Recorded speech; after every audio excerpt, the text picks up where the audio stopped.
বিদ্যুৎ যোদ্ধা না, তারা অনেক আগের থেকে তারা স্বৈরাচারের বিরুদ্ধে লড়াই করেছেন, অন্যায়ের বিরুদ্ধে লড়াই করেছেন, এই দেশকে স্বাধীন করার ক্ষেত্রে ভূমিকা রেখেছেন। তার জন্য তারা অত্যাচারিত হয়েছেন, নিপীড়িত হয়েছেন, তারপরেও সেটা বহু বছর ধরে তারা চালিয়ে গেছেন। কারা এই আক্রমণগুলি করেছে সেটা আমরা জানি না, কিন্তু আমি আমার নিজের অভিজ্ঞতার সম্বন্ধে বলতে পারি যে ডেইলি স্টারে সেই রাতে যেই ঘটনা ঘটে সেটা নিয়ে বলি। ডেইলি স্টারের ব্যাপারে আমার অনেক দ্বিমত রয়েছে, বহুদিন ধরে অনেক কিছু নিয়ে তাদের সাথে আমার ঝগড়াঝাটি হয়েছে, কিন্তু তারপরেও একটা পত্রিকাকে বন্ধ করা, আমি যা চাই সেটার সেটা থেকে ভিন্ন কিছু বলেছে, সেটাকে আমি কখনোই সমর্থন করি না।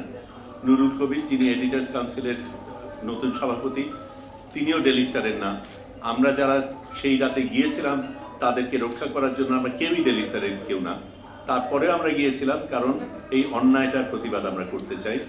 এবং এটাও বলা দরকার, আমি তখন আশেপাশে যারা তখন এসেছিল আক্রমণ করতে, সবাইকে তো চিনি না, কিন্তু তাদেরকে এই একই ভূমিকা কিন্তু আমি রাখতে দেখিনি। এবং আমার কাছে অবাক লাগে যে যেই হাসিনার স্বৈরাচারিত্বর বিরুদ্ধে আমরা এতদিন ধরে লড়াই করেছি, আমরা সেই হাসিনার চরিত্র নিজেরা নিতে যাচ্ছি। এটা আমার জন্য খুব লজ্জাজনক, আপত্তিজনক, বিপজ্জনক। এবং সত্যিকার অর্থে আমার মনে হয় সেই জায়গাটাই আমাদের থেকে ধরে রাখা দরকার। স্বৈরাচারকে আমরা হটিয়েছি, সেই স্বৈরাচারের চরিত্র যাতে আমাদের দেশে ফিরে না আসে সেটার জন্য আমাদের সোচ্চার হওয়া দরকার।